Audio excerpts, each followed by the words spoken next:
بالفرض میں ایسا کروں تو میں خود بھی گمراہ ہو جاؤں گا اور ہدایت پانے والوں میں شامل نہیں ہوں گا۔ یار اگر اللہ کے نبی علیہ السلام کسی کے اوپر عذاب نہیں لا سکتے، اللہ کے نبی صلی اللہ علیہ وآلہ وسلم اپنی مرضی سے کچھ کر کے نہیں دکھا سکتے، تو بابت شاہی کوئی۔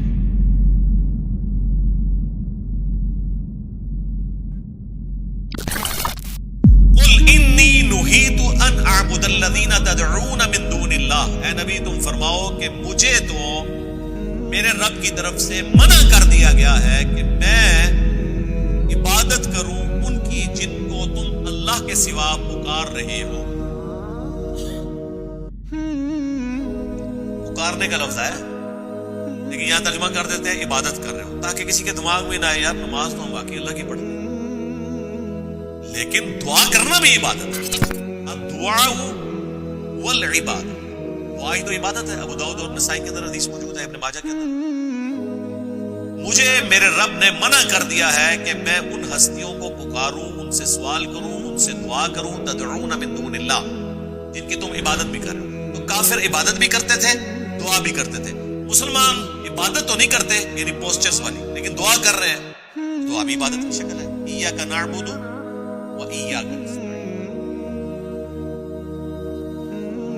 قل لا اتبع اہواءکم، اے نبی تم فرماؤ میں تو تمہاری خواہشات کی پیروی نہیں کروں گا۔ قد ضللت اذا وما انا من المہتدین، اور اگر بالفرض میں ایسا کروں تو میں خود بھی گمراہ ہو جاؤں گا اور ہدایت پانے والوں میں شامل نہیں ہوں۔ اللہ کے نبی کو سینٹرڈ کیا جا رہا ہے کہ آپ فرما دیں کہ اگر میں بھی ایسا کوئی کام کروں تو پھر تو میں بھی گمراہی پر ہوں گا اور میں ہدایت پانے والوں میں سے نہیں ہوں گا۔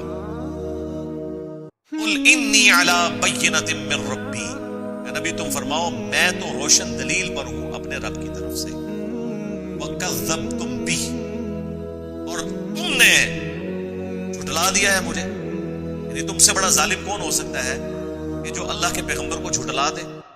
ما عندی ما تستعجلون بہ، اور جو تم نے دلیل بنائی ہوئی ہے نا مجھے جھٹلانے کی کہ منہ مانگے معجزات مجھ سے مانگتے ہو، ما عندی ما تستعجلون بہ، میرے پاس وہ چیز نہیں ہے جس کی تم جلدی بچا رہے ہو۔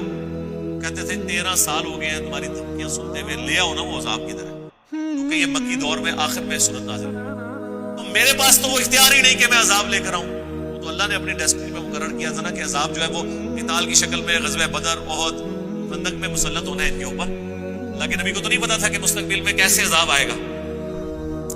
کافر اپنی جگہ ٹھیک تھے کہ بھئی تم ہمیں جو ہے وہ اگلے انبیاء کے واقعات سناتے ہو کہ ان پر عذاب آ گیا تھا پیغمبروں کا انکار کرنے کے سبب، تو لے آؤ۔ اس کے جواب میں کہا جا رہا ہے کہ آپ فرما دیں کہ میرے پاس تو وہ عذاب نہیں ہے، میری مرضی سے تو نہیں آنا وہ۔ ان الحکم الا للہ، حکم تو نہیں ہے مگر اسی اللہ کا۔ یار اگر اللہ کے نبی علیہ السلام کسی کے اوپر عذاب نہیں لا سکتے، اللہ کے نبی صلی اللہ علیہ وآلہ وسلم اپنی مرضی سے کچھ کر کے نہیں دکھا سکتے، تو بابت شاہی کوئی۔ یقص الحق، وہی بتاتا ہے حق، سچی بات، پرپسفل۔ وہو خیر الفاصلین، اور وہ سب سے بڑھ کر بہتر فیصلہ فرمانے والا ہے۔ قل لو ان عندی ما تستعجلون بہ، اے نبی تم فرماؤ کہ بالفرض اگر میرے اختیار میں ہوتا نا جو تم عذاب کی جلدی بچا رہے ہو، جو تم منہ مانگے معجزات مجھ سے مانگ رہے ہو، اگر یہ میرے اختیار میں ہوتے نا لقضی الامر بینی و بینکم، تو میرے اور تمہارے درمیان فیصلہ کب سے ہو چکا ہوتا۔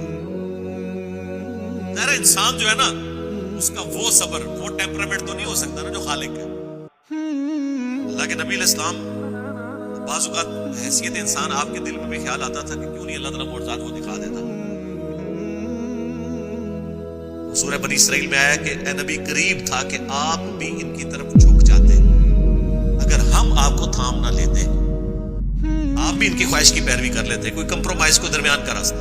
انسان ہے نا سر، اور یہ آپ کا کمپرومائز کرنا کسی گمراہی کی بنا پہ نہ ہوتا بلکہ ٹالرنس کی وجہ سے، دل کی نرمی کی وجہ سے۔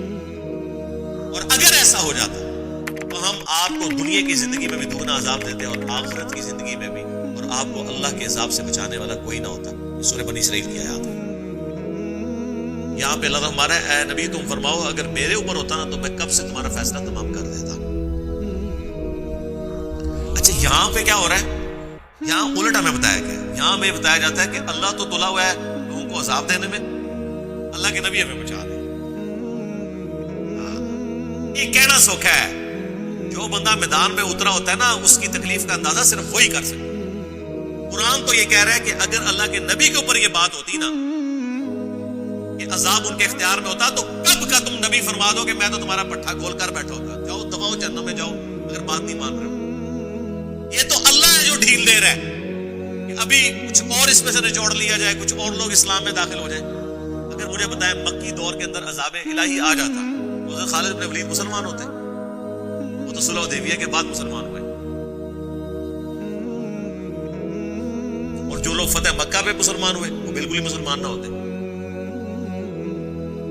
یہ اللہ کا صبر ہے، اور کہا جا رہا ہے کہ اے نبی اگر یہ آپ پہ ہم چھوڑ دیتے نا تو انسان ہے، 13 سال تھوڑے ہوتے ہیں، ٹھیک ہے؟ اس لیے آپ دیکھیں قرآن میں جگہ جگہ اللہ کے نبی کو تسلی دی گئی ہے، حتیٰ کہ پھر اللہ تعالیٰ نے حضرت نوح کی مثال دے دی کہ ہمارے بندے نوح کو دیکھو 950 سال تمہیں تو دعوت کرتے ہوئے 13 سال ہوئے ہیں، اس شخص کے بارے میں بھی غور کرو۔ سرکار یہ ذرا آپ کبھی کیلکولیٹر لے کے نا اکیلے بیٹھیے گا، 950 سال ایک شخص صبح کے وقت بھی کسی کو بلائے اللہ کی طرف، شام کے وقت بھی، اور ہر دفعہ لوگوں کی سرکشی میں اضافہ ہو، 950 سال تک وہ اپنا ٹیمپرامنٹ لوز نہ ہونے دے، اس کا مذاق بھی اڑایا جائے۔ 950 سال کے بعد جب وہ کبھی یہ کہتا ہے نا کہ اللہ ان میں سے اب کوئی زندہ نہ باقی چھوڑنا، تو وہ بددعا کرنے میں جسٹیفائی سورہ نوح کے اندر ہے۔ اب جب حضور کو بتایا جا رہا ہے 950 سال، سورہ یونس میں ہے 950 سال، تو ظاہر اللہ کے نبی کو تو ویسے ہی صبر آ جائے گا کہ مجھے تو بھی 13 سال ہوئے ہیں، کتنے 950 سال، ادھر 13 سال تو آٹے میں نمک بھی نہیں ہے۔ اس لیے پھر اللہ تعالیٰ کہتا ہے ہم اگلے انبیاء کے واقعات اس لیے آپ سے بیان کرتے ہیں تاکہ آپ کے دل کو مضبوط کریں۔ یہ اللہ کی سنت ہے، ہر پیغمبر کو اس سے اگلے جو گزرے ہوئے پیغمبر ہیں ان کی مثالیں دی جاتی ہیں تاکہ یہ پتہ چل جائے کہ جن حالات اور واقعات سے آپ کو گزرنا پڑ رہا ہے نا، یہ ہمیشہ اہل حق کے ساتھ یہی ہوا ہے۔ جو بخاری مسلم میں حدیث ہے، پہلی وحی کے موقع پر جب ورقہ بن نوفل نے کہا تھا نا کہ یہ عنقریب اہل مکہ آپ کو نکال دیں گے مکہ سے، اللہ کے نبی نے کہا یہ تو مجھے صادق اور امین مانتے ہیں، میں تو ان کی آنکھوں کا تارا ہوں، میں تو ہیرو ہوں۔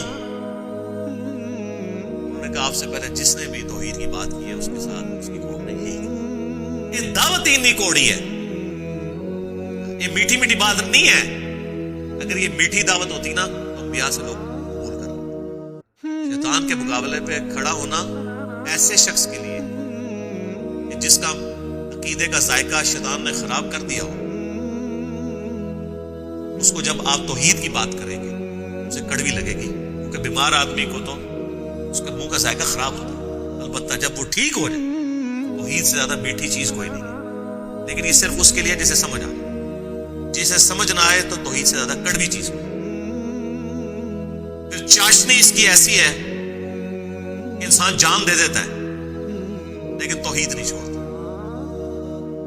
لیکن جس کو سمجھ آئے، جس کو سمجھ نہ آئے، تو سورہ بنی اسرائیل میں ہے کہ جب جب قرآن نازل ہوا ان کی سرکشی میں اضافہ ہی ہوا۔ جب بندے نے نہیں ماننا ہو تو پھر بار بار وہ بات کی جائے وہ چڑھتے ہیں۔